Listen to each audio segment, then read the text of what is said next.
Сәлем достар, бүгін сіздерге өте дәмді бар болғаны 20 минутта дайын болатын чечевичный суп рецептісін ұсынамын. Менің каналыма тіркеліп, лайк басуды ұмытпаймыз.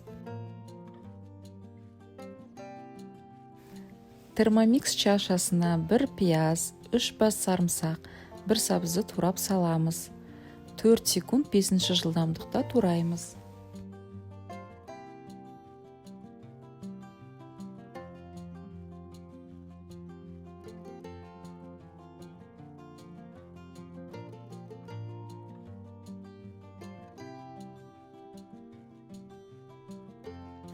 Чаша қабырғаларының көкөністерді түсіреміз. Күнбағыс майын құямыз. Паприка саламыз. Мерная чашканы қоймай 5 минут 120 градус 1 жылдамдықта қуырамыз.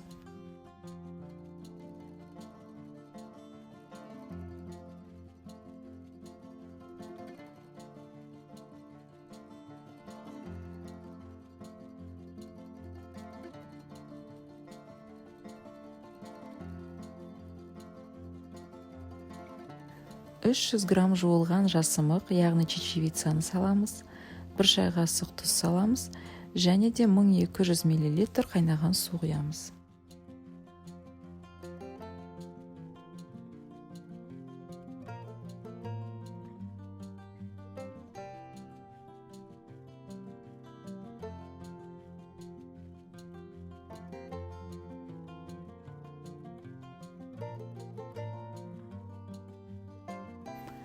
Сорпамызды 15 минут 100 градуста 1,5 жылдамдықта пісіреміз.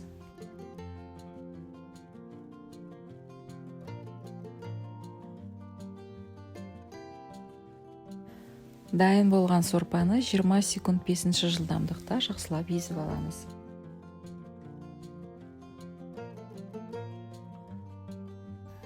Міне, жасымықтан дайындалған сорпамыз дайын болды. Лимон шырынымен өте дәмді болады. Өздеріңіз көргендей дайындалу жолы өте оңай әрі жылдам. Міндетті түрде дайындаңыздар. Астарыңыз дәмді болсын.